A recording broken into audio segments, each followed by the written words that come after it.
recount everything that occurred because we already know that. The question is, now what? And how do we get to where we are? This did not happen overnight. The hate in America is not new. We all suspected that there were deep divisions in our society. Red versus blue, Democrat versus Republican, sane person versus someone not quite as sane, it seems sometimes. Alternate realities, fake news versus actual news, reality versus alternative realities. We know all of this, but how do we get to this point? And Paige, since you are among our two historians, I'll let you take that question and run with it. How do we get to where we are right now in American life? Well, again, it's complex and not unique to American society. Darius, an ancient Persian emperor, hit on this when he asked competing religious groups to validate their assumptions about the world, and found out that everything was related to how they were culturally conditioned. And nativism has been part and parcel of our history in the United States, certainly since the mid 19th century, Millard Fillmore and all that. But it's a larger question, and obviously not easily answered. Eric Hoffer wrote a really interesting book some years ago called The True Believer, where he compared followers of Nazi Germany with born and bred communists and extremists of every stripe, and said that when you change the focus of their extremism, their personalities were the same, regardless of what they believed.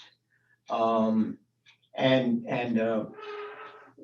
of the interesting things about this recent demonstration and incitement by former President Trump is some years ago. Mario did a film on Martin Luther King, March on Washington in August of 1963. And what he did was he interviewed a bunch of people from all over about their experience there. And I was one of those people that he interviewed. And he interviewed Pastor Davis, Shiloh Baptist Church, who also had been there, college instructor of Dr. King's children. But we were all interviewed separately.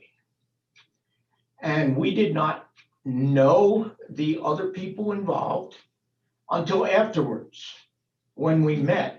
And the interesting thing, and you can ask Mario about this, and I would submit that his film is incredibly interesting to watch, because all of us agreed down the line on the details of the march.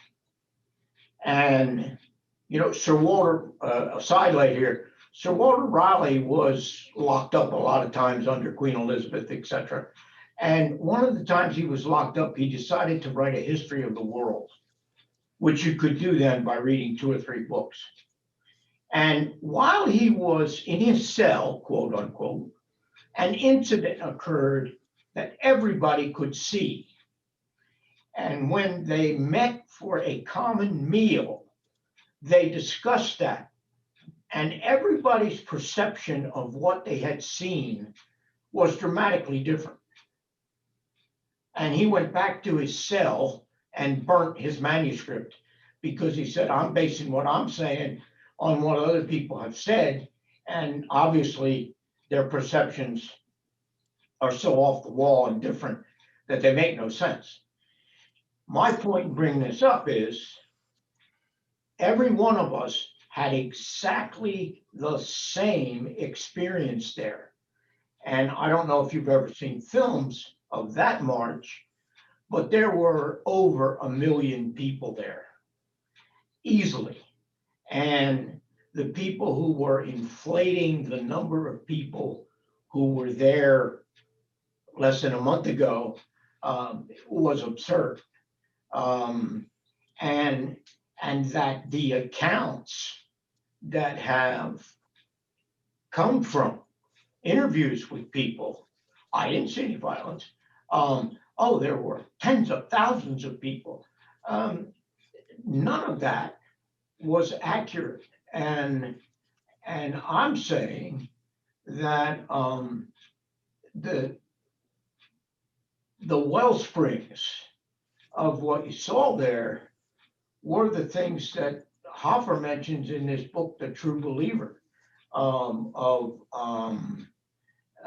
people who are just fearful, so disconnected from reality that they create their own, a fascist, a communist description of. And we've had strong strains of that in our culture, in American culture, nativism, which is absurd in our case because every single person here is the offspring of immigrants from somewhere. Yet, if you follow immigration in this country, the Chinese come and they're foreign. The Irish come, they're foreign. I mean, they call it a paddy wagon because initially all the people it picked up were Irish. Paddy was a nickname for anyone. It's depressing that we haven't got the gray matter in our brains hasn't allowed us to overcome these knee-jerk, very fearful, insecure feelings that seem to be motivating a substantial number of Americans now in 2021.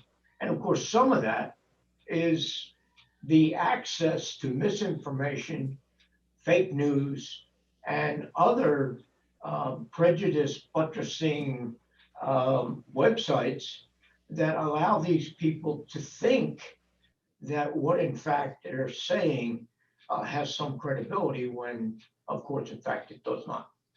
So. Thank you, Paige. Hey, listen, I realized I was remiss in not really introducing any of our panelists, and I apologize. You just heard Earl Page, who is very at home in the social sciences, especially history, and most especially European history. And you heard a lot of the antecedents in the European experience that may relate to American developments. Earl is, by the way, one of those people who sort of achieved legendary status, like Elvis and Madonna and LeBron. He just goes by Page. You just say Page, and everybody knows who he is. And one of our certainly more august faculty members, and appreciate Earl being part of today's discussion. Our other panelists are Dr. Ronit Shemtov. She's professor of sociology, and she's published in the area of social movements. She teaches a course titled Issues in Genocide and Mass Violence, in which she and her students explore the dynamics that rise, like give rise to mass atrocity. Dr. Gina Turner, also one of our panelists, is professor of psychology at Northampton. Before joining the college in 2009, she was a researcher investigating psychological factors in physical illness. And she's presented and published on the subjects of coping, decision-making, communication, and thought processes about physical health. And The next person, I'm going to turn to Brian because he's one of our two historians. So let me introduce you, Brian, because I'm going to ask you to play off what Earl just said. Brian has been teaching at Northampton since 2009. He earned his doctorate from Lehigh with an interest in 19th century American history and ethnic racial relations. His areas of expertise include American history, foreign policy, and racial, ethnic, and political tensions. So that is Brian Alnutt. So Brian, I'll turn it over to you. Sure. Yeah, Paige is quite right. And I'll just expand on that. We have a long history in this country of extreme, I'll just use the word hatred in our politics. And I was thinking sometimes this relates to political thought and sometimes it relates to ethnic and racial groups. And I'll sort of expand on that. Like one of the first examples early in our history, many Americans don't know, in the 1790s, not long after the revolution, after the Constitution, we broke into two political parties, and parties were not expected in our founding fathers' vision, but they sprung up anyway. The early two were called the Federalists and the Democratic Republicans. If you know the name Alexander Hamilton or John Adams, that's typical Federalists for you. Thomas Jefferson being a Democratic Republican. And they broke into mutual hate societies very quickly, fervent, bitter, vicious hatred, invective back and forth. Thomas Jefferson called a miserable atheist who's going to reduce the country to the level of the French Revolution, bring Jacobinism here. They responded, Jefferson's group responded that the Federalists are aristocrats in the service of the British, trying to crush the American people into a caste system in which the wealthy will rule over all. At one point, John Adams, a Federalist, was in power in the presidency. So fearful of the Democratic Republicans, he helped pass a bill called the Alien and Sedition Acts that basically extinguished free speech, made it a crime to criticize himself or any high government officials or the form of the U.S. government, and began arresting journalists involved with the Democratic Republican movement and even some officials, political office holders, and putting them in prison for expressing dissent.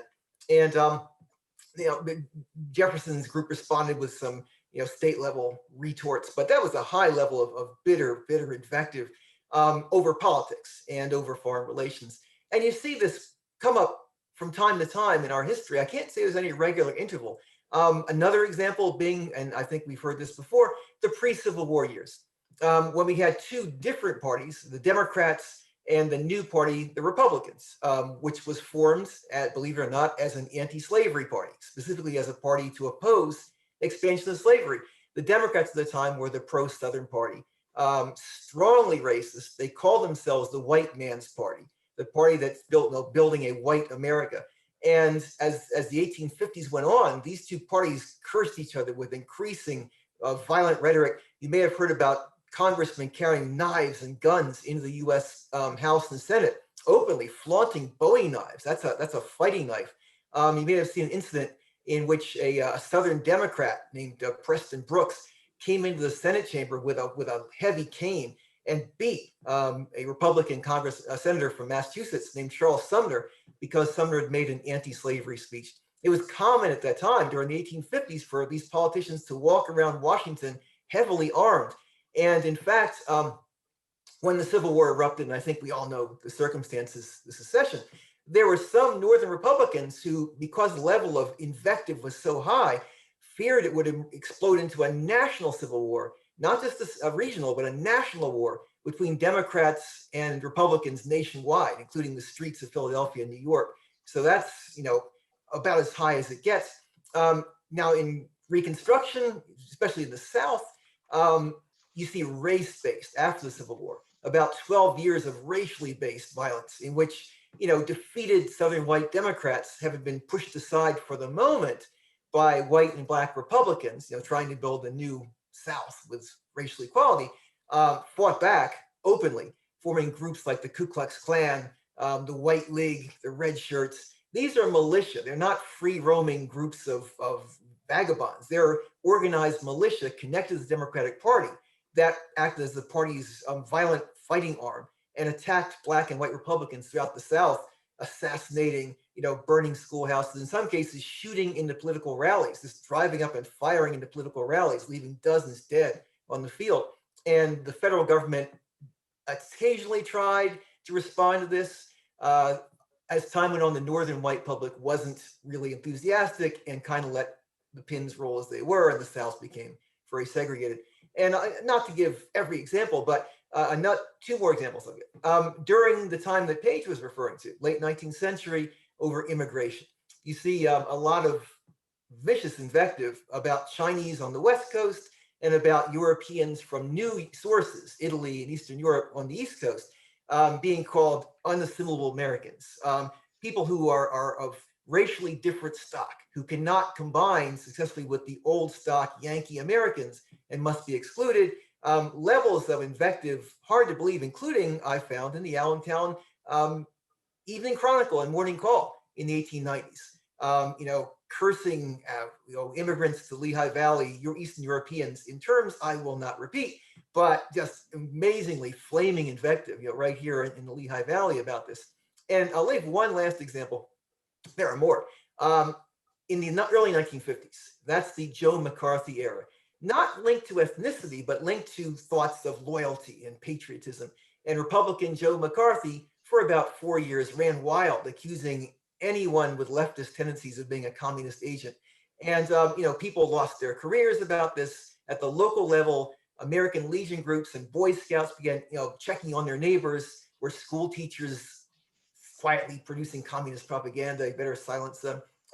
And the Republican Party, you're going to put the onus on them, internally called him a clown and a useless, basically had no idea what he was talking about, but really didn't disavow him because he was so useful to them in gathering enthusiastic voters to the Republican cause. So if you're looking for Republicans who would criticize or openly try to silence McCarthy, whom internally they scorn, you'll find very few because he was so useful politically. And once again, a time of very high tensions.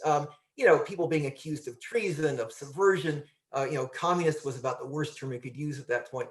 And I like to add one more thing. In many of these cases, up until the mid 20th century, it was fueled by a very partisan press. We now see, everyone knows that our press is divided. Well, I'm going to, hate to call it any particular corporation, but there's one corporation, if I don't say the name, you'll know who I'm talking about, that really specializes in one-sided political propaganda, just 24 hours a day. And that kind of echoes the atmosphere of the 19th century where newspapers were openly partisan. When they called themselves the Allentown Democrat, it meant the Allentown Democrat. Papers were called the Topeka Republican. That meant Republican. The papers produced news with a strong partisan bias that slammed their opponents, didn't give fair coverage to the stories. And so the public was buying papers that were like an echo chamber, reflecting their own opinions. And, for a number of decades in the 20th century, the press tried to focus on objectivity. Most of the press did, present the fair story. And in broadcasting, we had the fairness doctrine. You had to present in broadcast networks both sides of a political argument. That's gone. And now we're back to the echo chamber. So we have a very toxic environment. And, I hesitate to do it. Well, I don't hesitate. It's a fact. I'm going to put the onus on one side of our political debate here. One party has become a hard ideological knot and is, being fed by that particular network I mentioned in this sort of echo chamber effect that's just leading to this level of high level of toxic feeling toward, and political opponents are no longer just opponents. They're intolerable because they're enemies of the American nation and cannot be allowed to win elections. That kind of feeling is now reviving again. And you saw it back in the 1850s and such. Well, thank you, Dr. Alnutt. You certainly tied together a lot of threads there. We could unpack each one of them at length. One of the interesting things I heard you say was you talked about the climate of fear during the McCarthy era. I would think we could probably argue that we live in a climate of fear these days. Ronit, do you think that's a real strong element that's driving the divisions in American life, a sense of alienation or fear of the other, or that sort of reaction? All right. And I think all these questions kind of dovetail together, right? Fear by itself, I'm not a psychologist, but fear is obviously a very powerful emotion, but it doesn't exist and it doesn't thrive in a vacuum. All right. So you have to put really fear in a kind of a context. Um, so fear per se doesn't have any energy unless it's mobilized. As Brian mentioned, right? We had an administration that sort of started 2016 with sort of like a platform of fear, right? And this is how it was able to get its constituents. So what's the fear? The fear is of the other, the fear of the immigrant, the fear of terrorism. And it's not just the US, we see this in other countries as well. I'll come back to that in a minute. Um, but um, this notion of fear is not necessarily, how do I say this? It doesn't have to be valid as long as it's constructed as something that's valid. I also want to tie something, the notion of fear with the previous question, how did we get here? With the following anecdote. So the other day I mentioned to my husband that I'm going to be on a panel and it's going to be called The Politics of Hate. He really was offended by the word hate, because he sees, by the way, you could sort of guess what his, political stripe is. His notion is that people who protest, including the people who storm the Capitol, they're not hateful, they're just angry. So I guess what I'm saying is that what we're seeing today is where grievances, where there's a lot of fear, there's a lot of injustice, there's a sense of, you know, why isn't this happening, is meeting ideology. This is what we call social psychology in the sociological discipline. So the kinds of fear that we see today, that's been around for a long time, and those grievances have been given a voice because they had an opportunity, right? So what are the grievances? Things that you've heard of, why do I have to pay a lot of taxes? Why do these people have to destroy property? Why defund the police? So these sentiments, and I'm talking about sentiments that don't really represent the fringe, that fringe, the white supremacists, the fringe groups have been around for a while too. You saw them in the 90s with the militias, with a lot of the patriot groups out west. But again, what you're seeing today is all these kind of disparate factions or social classes or groups coming together under this umbrella called Trumpism, because that ideology is giving them a voice.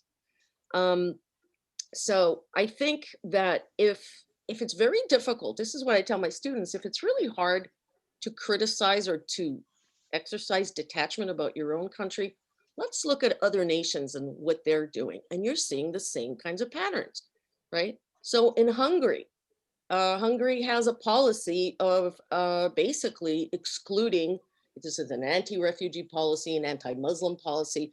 They want a Christian nation. You're seeing that. The Chinese government has a policy where they use the fear of terrorism to target a minority, the Uyghurs, who've been around for centuries, for thousands of years.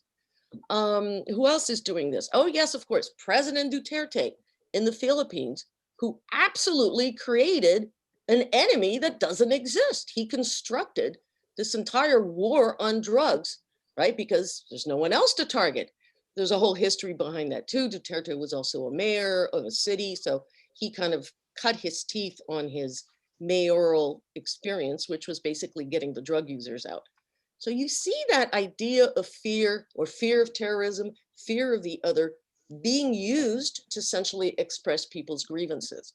So it's like Page said at the beginning, it's very, very complex. Yeah, thank you for that international perspective. As far as we're not the only country that experiences these issues. And right now we have the example of the military coup in Myanmar. And as we know, in that country, Muslim minority is targeted, and accusations of genocide, which seem to be pretty substantial, exactly. Validated accusations. Listen, before I'm going to, Gina, I'm going to ask you to chime in, Dr. Turner, on what Ronit just said, but I want to read something from the chat. Our chat function here is not quite right, but I'll read this to you. With people being isolated due to the pandemic, it is very easy for some to be sucked into these hate groups. They are looking for a connection to something to believe in, and depending on their self-esteem and mental state, they can cling to the wrong ideas. Interesting take. Dr. Turner? Yeah, actually, that's a perfect segue into what I was going to say. So I really appreciate Professors Page and Alnutt and Shemtov kind of giving us this contextualization of history and also this kind of global perspective on the things that are happening right now in our country, because these are universals of human behavior. You know, there's always what psychologists like to call in-group versus out-group. I mean, that since human beings have existed, we have preferred our own group to other groups. And how we define those groups, of course, changes. And I think both Paige and Brian really laid out some excellent examples of that, as did Ronit and as you did, Rob, just a second ago too. So I kind of want to combine the two questions too. You know, what is new? You know, Brian mentioned that the press was very polarized in the 19th century, but now not only do we have major news organizations like the one that Brian didn't name but described, but we also have social media. So we can have these very targeted, very individualized streams of information and misinformation that just contribute to our levels of anxiety. And the stakes right now, I mean, the stakes throughout human history have been high, obviously, life or death stakes. I mean, you just mentioned, you know, another potential genocide. But we also have the stakes of climate change. We also have the stakes of right now living under this global pandemic and it being poorly managed up till now by many countries right now on the planet. So people are living under extreme anxiety. And as the person in the chat said, also isolated and turning to social media and turning to these groups that they find on the internet to get information. And from a psychological perspective, Professor Page mentioned that, you know, extremists on both sides in the example that he talked about have similar personality traits. And what psychology really tells us is that under anxiety, when people are feeling extreme fear, then there are other emotions and there are other ways of thinking and personality traits that will make you more prone to believe things like conspiracy theories and to move to more extreme positions. So when people are feeling anxious, they get angry, right? As Ronit, your husband, mentioned, right? They are terrified that they have lost control. They feel helpless. So they turn to these bits of misinformation that they're finding from these groups online because it gives them a sense of understanding a completely ununderstandable world, right? We're living in this incredibly gray zone right now of what is the right way to manage the virus? What are the right things to do to help to alleviate the effects of human behavior on our planet? Other things, you know, the press also has contributed to negative feelings about the government. So that mistrust of the government also makes people feel less engaged and want to look for other explanations or other pathways that aren't necessarily supported by evidence. And finally, not being able to judge what is good information and what isn't good information. And when you're afraid, your brain kind of shuts down. I mean, literally under the fight or flight response, right? When we're feeling really anxious, what that does to our senses is it narrows them down and it focuses on the thing that we see as a threat. When we're not feeling anxious, then we're able to see the bigger picture. We're able to think more critically and we're able to even examine our own beliefs. So we're in a, you know, this is a very special time that we are living in right now. And so while many things we've seen throughout history, we're almost in this kind of perfect storm of creating an event like we saw happen in the Capitol.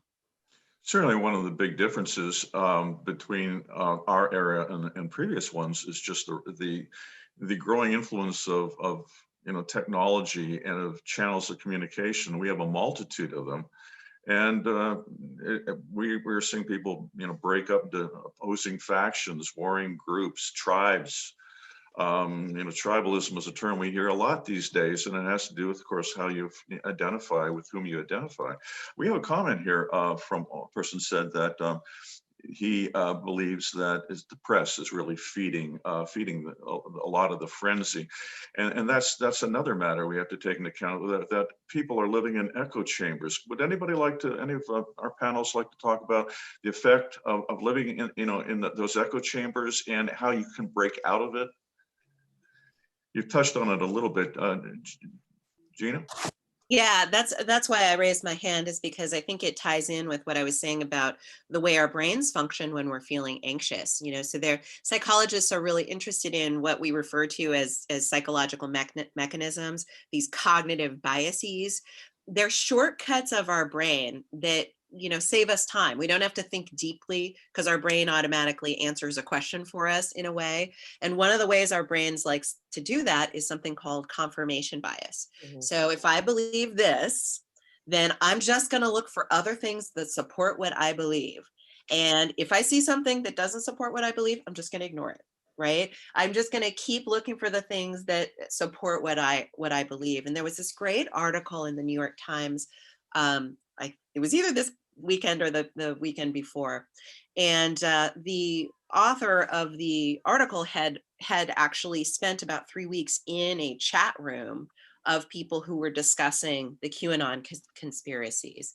And what he was really noticing is how much of their statements oftentimes started with, well, I heard, right? And so they're just sharing things that they've heard from other places to continue to support what they already believe and are continuing to set up what they believe. Just a couple other little ways that our brain makes these shortcuts too is that in some ways expressing a belief shows that you belong to your group, right? It's a way of expressing loyalty. And so if you go, I don't know actually if Trump, won the election, right, to your group of loyal Trump supporters, they're going to look at you as, you're not in the group anymore. You don't belong to the group. And then finally, just one other kind of psychological mechanism I want to mention is it's really hard to change an attitude, right? And there's something called the fundamental attribution error. If we believe something, but we see evidence out here to the contrary, it actually lights up the pain centers of our brain. to be suggested that we're wrong about something is painful. And so what we might do then is just to double down on what we believe and ignore that other information. Otherwise, we would have to go through the painful process actually of examining our own attitudes. In journalism, we call it the journalism of affirmation, where you turn to those sources that confirm what you believe. Well, naturally, they're true because you believe them.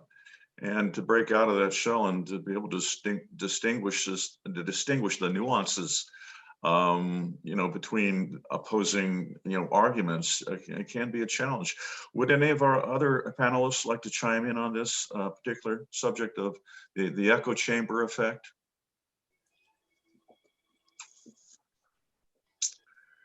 All right. Well, Did I hear my own echo. I will move on. Your own echo. Okay, I couldn't tell. Okay. Yes, go ahead. I just wanted to make a statement and sort of add to what Gina was saying. We have to be very careful, and I'm playing devil's advocate for kind of objective reasons. I don't think the echo chamber only applies, and I don't think this is what Gina was trying to imply, but I don't think it just applies to the right wing or the Republicans. I think that this is a problem that we've all been guilty of. So here's a good example is social media. I will go on Facebook and I will see the democratic symmetry, right, between the memes on the left are almost identical to the memes on the right, except the characters have been changed, right? Jesus supports both Trump and Jesus supports Kamala Harris. I have nothing against Jesus, don't get me wrong. But it's interesting how the language, what was the last one that kept going? Of course, forget the Bernie thing, Jewish lasers and how, space people are out there in space. Another thing that I think contributes to the echo chamber, unfortunately, is that even the media, and I've seen this with PBS, even the media that has a wonderful reputation of being objective, nonpartisan, I am seeing them slowly taking a much more partisan position. And I think that's also very dangerous. So I think that as far as the echo chamber is concerned, because we're in a very, very kind of rapid culture, we're too quick to look at a heading or a headline or a meme and not question it. Somebody will put an article up there, look at the headline and not even click on the article to see what the details are. And that's extremely dangerous. So the articles themselves from really good newspapers, established, newspapers, are becoming more opinionated than fact-based. And I wonder if, the media on the left or the right, however you want to define it, is guilty. They're both sides are guilty of this problem. If that's true, that's the reversion to the 19th century pattern. Seriously. It very much is exactly what, to find objective news in the mid 19th century was an almost impossible task because everything was sharply and blatantly partisan. I'm not saying it's good. It's happened before, and it does lead to that tribal effect, that echo chamber tribal effect, where there were friends in the 1850s who were friends, and when one embraced the Republican Party after being a Whig, became a Republican, his Democratic friend, longtime friend, said, "I will not speak to you or write to you ever again," because he joined the evil ones, and that's an effect of what you get when you have highly polarized times like that. It's certainly a shame. People of my generation recall Walter Cronkite, this, and others like him, the voice of objective reason, this almost godlike figure who'd hand down the truth. Now, even in his time, people on the far right accused him of being biased toward the left. However, the general public felt, with good reason, that his media and competitors were fairly objective, striving for objectivity, and that is being lost, especially when I've seen surveys that most people today get their news from social media, from things their friends link or post in social media feeds. So they're getting only a partial picture anyway. If I could chime in on that, because we're talking about the press, and you're entirely right. The era of the partisan press was very notorious for the 1790s, especially with the rise of the political parties, and we are seeing that again from the news media, left and right and center. And it's interesting, the point that was just made, that you feel that that the PBS is moving left of center. Of course, where you are on the political spectrum depends on your perspective, your own vantage point, doesn't it? One person's idea of the left might not match another person's idea of the left, or left of center, or right. So we are in a hyper-partisan climate, aren't we? One question I'd like to ask you, and moving along a little bit to another area, what at the citizens level, and we are all citizens first, what can we do to help repair our democracy, to get beyond the divisions that define much of our life these days, and certainly on a national and state level? What can we do to get beyond that? And I'll let any one of you begin with that question. Let me start first, because I am involved in a minor way in politics, and I am in local politics. And one thing I've stressed to my political organization is you have to reach out to the other side. They're voters with a sense of invitation and respect. In other words, and there have been studies about people involved in extremist movements, at the very extremes, who cannot be coaxed out generally by confrontation. They generally are coaxed out by a sense of outreach and conversation rather than confrontation. And oftentimes people like Klansmen, skinheads, neo-Nazis, will leave their positions and voluntarily come to a much more accepting, and even become anti-racist on the basis that someone spoke to them in a respectful, inviting way, saying, what's going on here? Why do you think this way, etc., without legitimizing it, but being open and inviting. And I've asked, people I know in my organization, my party, to look at the other guy's voters, the other side's voters, and find messages that are inviting, that have a common ground, because you're not going to convince all of them or a majority, but you'll begin to achieve common ground by having that. What are their common beliefs here? What are you guys really after? Because maybe in the abstract, in the very abstract, we're after somewhat the same thing, but you have to have that sense of commonality. Going deeper and deeper into the clamshell on either side is going to not produce any any change over time. Yeah, Rob, I want to jump on what Brian was saying too, and Ronit, absolutely. I was not saying that those patterns of thinking are only on the right. I was saying that that's the case of all human beings, and that we're seeing the same things happening on the left as well. But Brian, you mentioned, having conversations, and Ronit, when you talked about, space lasers, I was thinking about how I'm a big science fiction fan, and how oftentimes you see the plot, there's an invasion from space, and so everyone on Earth bands together to fight against this common enemy.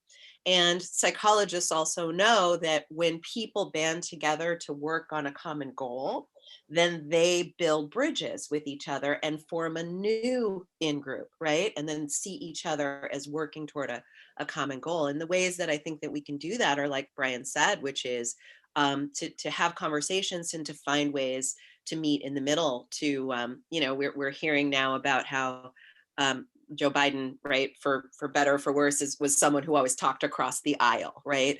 But we do need these conversations across aisles. We need conversations between these chat rooms. And also, we need to be forgiving of each other's, these cognitive biases, right? To recognize that it is hard to have your beliefs questioned by someone. And so learning how to talk to each other, the psychologist in the room is going to talk about having emotional intelligence, having the ability to learn how to manage your emotional responses when people talk about things that you don't agree with, right? And to be able to learn the conversational techniques to allow you to find common ground, and to find ways that you can work toward a common goal. Earl Page, what do you make of this in terms of how we can remove ourselves from this hyper-partisan climate and reach one another on a citizens level? What do you think would be the way out of this? I think part of it is what we do for a living, education. And Americans learn an incredibly prostituted version of their own history that encourages this fact denial and anything that challenges what I think or believe is necessarily threatening and wrong.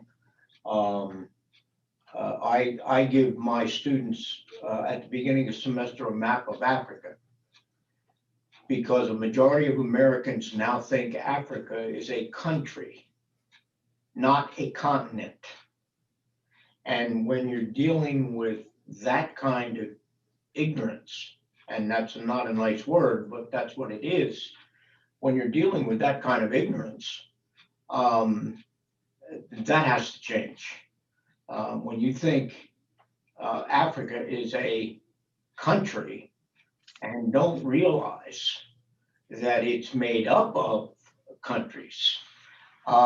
We are the only nation, and maybe Brian can rebut this, I don't know. We are the only nation that sends ambassadors to other countries that cannot speak the language. Do you know what a sign of disrespect that is? When you send someone to another country and they can't understand what's going on, and I'm not talking about language that they learned in a classroom, I'm talking about street language. They don't know what's being said.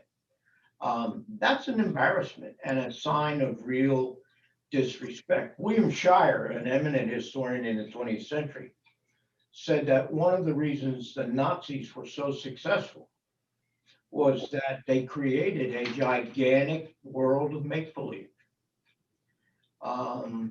by tailoring the history, by essentially doing what Eric Hoppert said in The True Believer.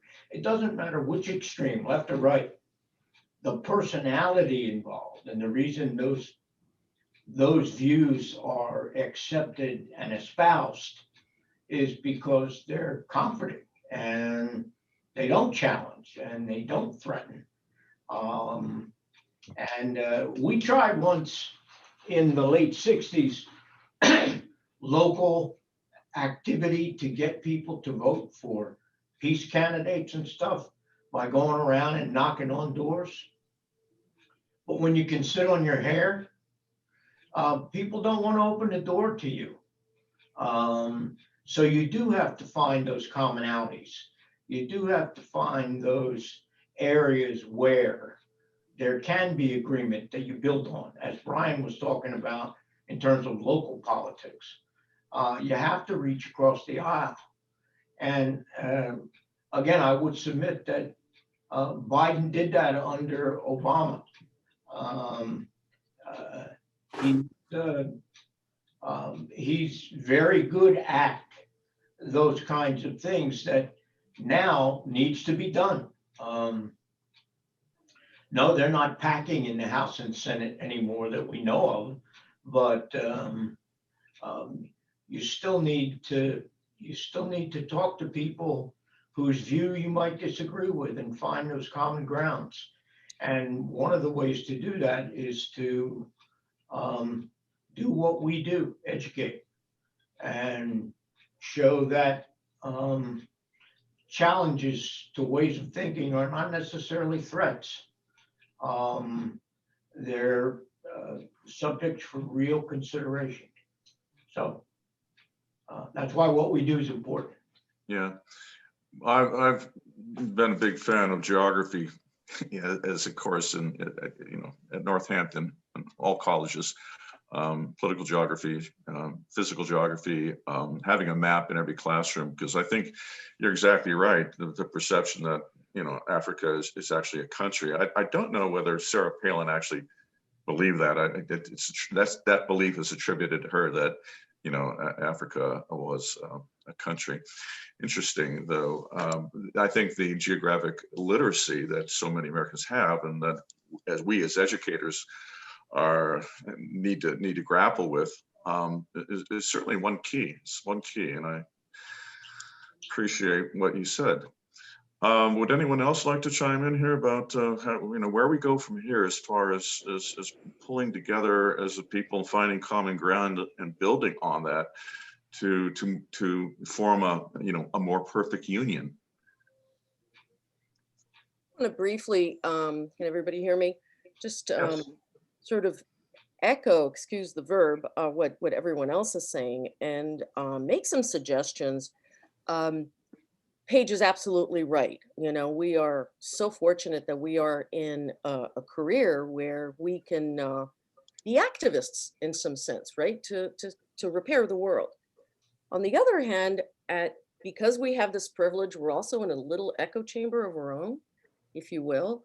So what I've started to do, and I'm learning to do, is to really have, what a lot of people have called these courageous conversations, to take these kinds of conversations outside. So charity begins at home. Start talking to the in-laws, start talking to the brother or the sister who disagrees with you. It's very, very hard, but that's where it starts. Number two, an article came out. I'd have to sort of dig it out. It was written by a psychologist who talks about the success of active listening. I think we have a tendency not to listen, right? We just kind of listen and nod, but at the end of the day, we really have to learn how to just be quiet and just to sort of, absorb what the other side is saying. And back to Brian's point about, finding commonalities, I would hazard that if left and right has anything in common, is that the American dream has really failed both sides. And that's where they disagree. They disagree on what the American dream is or how it's failed. So I think that's, where the circle, the two ends meet, I think is on that very, notion of what is an American? Why am I here? And that's a place to start. And I will add one more thing, and this is where, if anybody has any suggestions, please email me. I think we need to take these discussions to churches. I think we need to have these discussions in faith communities, quite honestly. I know that some of the more progressive churches or synagogues have tried that. I think this is a place to start, for many reasons, if not the least of which, faith organizations begin with this notion of love and understanding and tolerance. Maybe that's the place to go.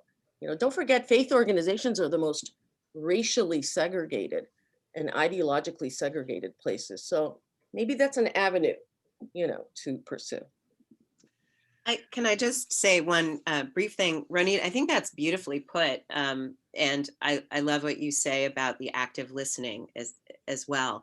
And I think not only are we who teach, at a community college in the privileged position of being able to share content, information like geography, but also to model methods of thinking. So analytical thinking, being able to understand the sources of information and how to assess those sources of information and to compare and contrast and to look for nuance in the information and to not just read a headline, but to also click through and read the entire article before you weigh in on what the article says. So that's something else that we're doing in our classes, is we're teaching our students the process of being able to think analytically and to look at evidence and to look at data, and also to value their own experience, right? To recognize their own experience and to recognize how much their own experience is a lens on the way that they see the world, right? Because I think that that's a thing that people forget as well, right? We interpret the world based on what we already think we know about the world. And so by demonstrating to our students, that the expression I always use in my intro psych class is, a fish doesn't know it's in water, right? We grow up in our little environment and this is normal and this is what people are like in our environment. And it's only until we meet someone from a new environment that we recognize, oh, wow, actually, I have my own culture. I have my own practices. I have my own beliefs and ideas and biases that these people over here don't, right? And only until we can actually be able to sort of remove that lens and then be able to have that sort of ability to be a little bit objective about our own experience and other people's experience.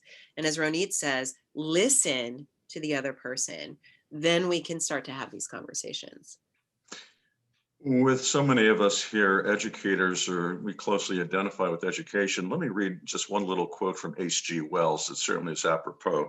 And he said, civilization is in a race between education and catastrophe.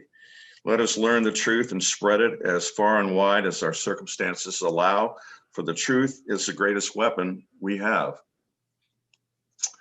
And I think we probably all like to think that what we teach is pretty close to the truth as best we can determine based on our expertise and experience. And I think that analogy, though, of the race between education and catastrophe is an apt one. Rob, is there going to be time for questions and comments? I would have put this in the chat, but I can't figure out how to, my chat function is not working right. Please do. Thank you. Rob, the chat function is not working for many of us for some reason. Yeah, and listen, rather than me try to monkey around with it, I confess that I don't know that what I would hit here, but go ahead and ask the question live. Oh, okay. Well, actually, I have some comments, mainly comments. Is that okay? Fine. Okay. So I just wanted to bring up some things that, haven't been brought up before or yet. Although they've been kind of, I'm sure people have thought about this, but another problem is the decline or almost obliteration of the middle class, right? And that, the whole, inequality, I think, is a huge factor here. So just get out of here. How do we do that? Also, so much of the behavior I have seen is cult-like. And so I think that's another term that might be introduced to the discussion. And then, what Gina was saying really hit me, because she was talking about how we need to teach our students analytical thinking, critical thinking, how to weigh evidence. That's what I'm supposed to do in English 1. That's what everybody who teaches English 1 is supposed to do. And of late, I have been thinking so much about, well, for one thing, I'll back up a bit. I thought I understood my own country until, 2016. And since then, I have been aware that I don't know my own country. I have lived here my whole life. I'm an American. I absolutely love this country, and I don't understand it anymore. But, as an English professor and someone who sometimes teaches English 1, we're supposed to teach critical thinking. And, one thing that I kind of thought like about the events of January 6th was, and I'm going to sound terrible when I say this, but at first I thought, okay, this is probably a lot of relatively uneducated, disaffected people. Well, in the reading I've done since, I've discovered that that's not really true. A lot of these people are college educated, and yet they somehow, fell or ran or whatever down this rabbit hole. And, these are people in some cases whom I guess if we knew them before, we would never have expected this to happen, that they would be a part of something like this insurrection at the Capitol. And I remember seeing one video of a woman who was just, they're just totally shell-shocked. They thought some of them that Trump was going to arrest Biden and all the Democrats and, all this stuff. And she was just crying, Trump, please come back, please help us. And I'm just looking at all of this, and I have to be honest, I'm a little pessimist. Well, I'm a pessimist anyway. I like to say I'm a realist, but everybody in my life has always told me I'm a pessimist, so that's probably more correct. But I am a little pessimistic about all of this because, most of what has been talked about in this panel, which I have absolutely loved. This has been a great panel, and a bunch of my honor students are here, thank goodness. But most of this, I think, has been, talking about what we can do as individuals. When I think, this whole thing is a systemic or, countrywide and worldwide now problem. And I guess I would like to hear some more about that.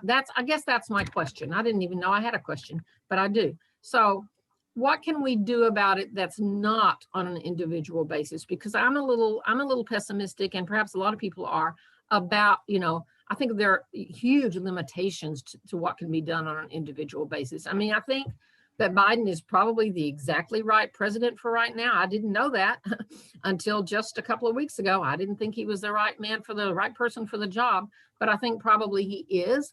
But apart from, what he can do with his bully pulpit and all of that, are there, more macro or, systemic things that need to happen? Thank you very much. Good stuff. We're part of a actually worldwide pattern, and those who follow world politics can see. And frankly, a couple things feed into it. It's complex. I'll try and make it very simple. First of all, economic distress. Many countries around the world, the middle class either never formed fully, or if it's there, has been under great duress. Falling down into instability. That's true in Europe, in other parts of the world as well. And along with that, you have issues of culture and migration. So suffice to say, there's a pattern around the world, country after country, a severe tension building between those who call themselves the true Hungarians, the real Americans, the real Indians, the core people who need nurturing in our country, and these evil outsiders, whether they be foreigners or socialists or whatever, who are ruining us. And then, of course, you have another population that maybe sees itself a little more, I hate to say cosmopolitan, that doesn't always apply, but not quite so tied to or perceiving itself as being the traditional people who are under threat. And so you have this tension. You see it in Hungary, in Brazil, India, the Philippines. It's almost everywhere. It's obviously here. And I think what has to be done is somebody has to start, and probably someone, I'm going to say, from the more cosmopolitan side, because they seem to be able to be a little wider in their view. Well, you have to create a sense of national community that, instead of critiquing the other guys as being a bunch of reactionary bumpkins, which oftentimes happens, that's the critique you hear, tries to reach out and say, not that we're going to endorse these reactionary positions, but what do we see in common for our country? So rather than be split between communities that see each other as a mortal threat, what can we do on a wider basis to try to build the bridge of a sense of national community? I've been working to do that in my political work. And I think that's what has to happen here and also in many countries around the world.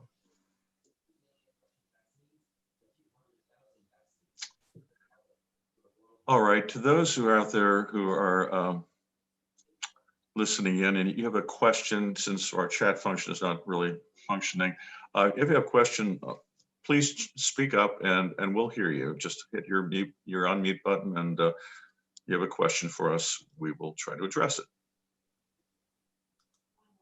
I have a question. Chris. I'm a journalism student, and this is something that I've sort of struggled with. Is there a point when opinion is the truth? Wow, I love that question, Chris. And I might ask you to say more, but my initial reaction was to think that opinion can absolutely 100% feel like the truth. So, but can you say a little bit more? Yeah. So is it factual to say that Trump handled the pandemic well? Like, am I stating an opinion by saying that he botched it, you know? That's a great example. I think that kind of ties back into the fact that these events that we're living through right now are incredibly complex, right? And so you can point to specific things that Trump and his administration did or didn't do. And you can look at the outcomes in our country in terms of cases. You can look at the behaviors that happened in our country versus other countries, and then you can draw conclusions based on that evidence. So and that's what we have to do a lot of the time. Unfortunately, the world isn't arithmetic. We can't always just say 2 + 2 = 4. Boom, we're done. Oftentimes we have to look at we have to make assessments that we can't say absolutely this is 100% the case and there's no arguments, right? I think that we can. I'm not going to sit here and say that I think that it's a mystery. I think that our country and Trump's administration did handle the pandemic poorly, but I base that opinion on the evidence that I have gathered through reading whole articles talking about what happened in this country and talking about what happened in other countries. Thank you. Sure. Well, that's a dynamite question, Chris. You stopped me in my tracks to be able to try to answer that, wrap my head around it. But as you know, journalism is often just reporting what you've learned and going to respected sources of information and not necessarily relying on one person's answer. Sometimes just presenting, getting to the truth is just to present what you've learned and let other people determine, based on the credentials of the person speaking, the validity or truthfulness, accuracy of what you're reporting. Editorial pages are the considered opinion of that newspaper. And we know there's a wide discrepancy in outlook. If you compare the Wall Street Journal with the New York Times, both respected newspapers on either side, on both sides, of the political spectrum. But that's a hell of a question. Thank you for asking it, even if I can't give you a good answer. Another question out there, folks. Another question. Somebody tried to tell me how to fix the mute thing, but I think I better not touch it. You see a hand raised, Rob. Looks like someone named Rachel has her hand up. Well, Rachel, speak up. Hi, I'm Rachel, and actually, I really liked Chris's question because he worded something that I've been thinking about a lot recently, and that's the rise of conspiracy theories. Excuse me. And conspiracy theories are often not based in fact. Obviously, that's why they're conspiracy theories. But I feel like the government has a huge hand in why conspiracy theories are so prevalent now, because there's so many things that were conspiracy theories that ended up being true, like the sterilization of indigenous women was a conspiracy theory until it was proven true. You know, the bombing of Black and brown communities, the fall of Black Wall Street. There's so many things that were conspiracy theories until they weren't. Big Brother was a big one. It was a conspiracy theory until Edward Snowden was like, no, it isn't. And I think until the government is like, hey, we have done these things, but we're not doing these things now. I think there's just a lot to answer for. And although I'm not a fan of Jewish space laser conspiracy theories, I feel like we can't really be shocked that there's people who think that the government is actively out to get them when the government has actively been out to get marginalized communities. So I think it's like, if you don't acknowledge that the government played a hand in sterilizing indigenous women on reservations and Hispanic women in Puerto Rico, then there's really no place to say, oh, people who believe in conspiracy theories are absolutely ridiculous, because a lot of times they have been the first people to blow the whistle on something that the government has done that's atrocious.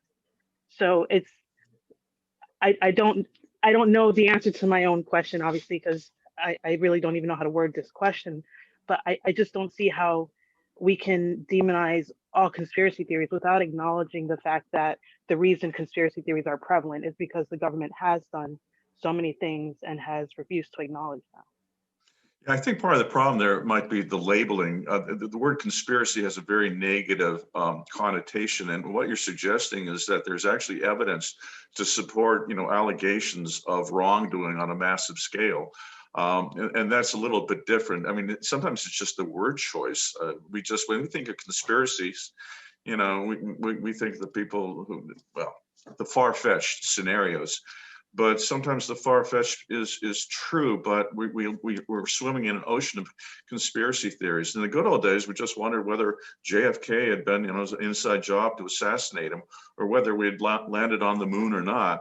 Now we have this proliferation of conspiracies. Like, where do you want to begin today? What conspiracy will we, grapple with today? But Rachel, I think you make a very good point. A very good point. If we talk to people in other cultures or other places, if we talk to the Navajo, we talk to those from Puerto Rico, their insight and their experience, their knowledge will certainly affect how we perceive what we might have thought was, a far-fetched, possibility, but maybe quite close or actual reality. Thank you for that. Rachel, that's an incredible question. And thank you for asking it, because you're absolutely right. And I think it comes back to what that quote that Rob read, the H.G. Wells quote about truth. And it's absolutely true that our government has let us down by not telling us the truth about a lot of things. The famous Tuskegee syphilis study, right, of lying to men for almost a half a century about their treatment for a fatal disease. So you're absolutely right. This mistrust in the government is partly the government's fault when they haven't been truthful with us. And I think that's another thing that we really have to model, which is truth and transparency and honesty, and the ability to admit when you've done something wrong. And I think Dahl was talking about at the individual level, but that has to be at the national level as well. Something like Germany being very transparent and upfront about expressing extreme contrition for what happened during World War II and the genocide of Jewish people, right? South Africa and their reconciliation work. They've been honest and contrite about the things that their countries have done.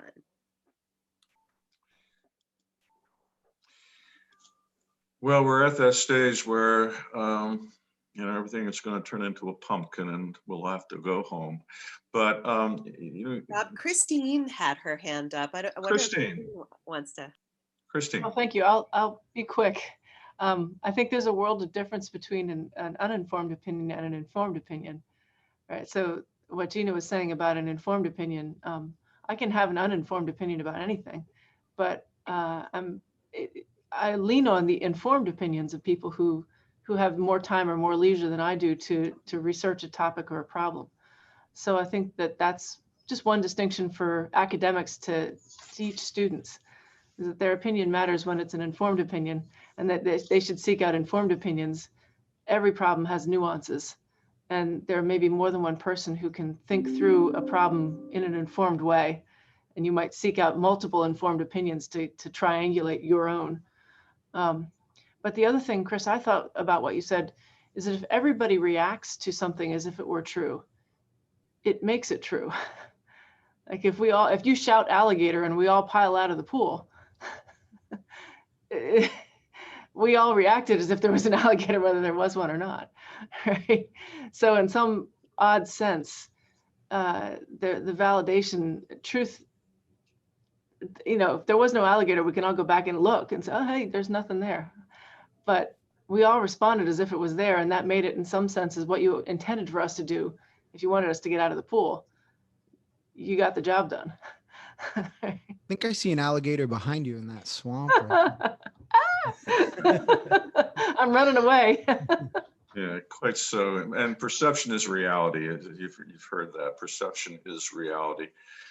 In a closing note, I might just chime in as a journalist that the best way to try to determine something approximating truth is to tap multiple news sources on both sides of the political aisle, not just right, but to take in the spectrum of opinion. And I would also strongly urge you to monitor, to make note of what the BBC and others overseas are saying, because we get that multinational perspective, not just the American perspective. As somebody who's lived overseas extensively, I can tell you the rest of the world sees us in different ways, those who love us or don't love us. And so, what are they saying about us, so that you have a more rounded picture. All right, folks, I want to thank our distinguished panelists, Dr. Ronit Shemtov, Dr. Gina Turner, Dr. Brian Alnutt, and the irrepressible Earl Page for being our panelists, and to all of you who took the time to be here with us in this very engaging and pressing subject of where we are and where we go from here in a country that badly needs a lot more unity. So on that note, thank you very much to all of you, and I hope you have a good day. Thank you, Rob. Thank you very much for inviting us. Thanks, everybody. Thanks, Rob. Thank you. Take care. Thank you.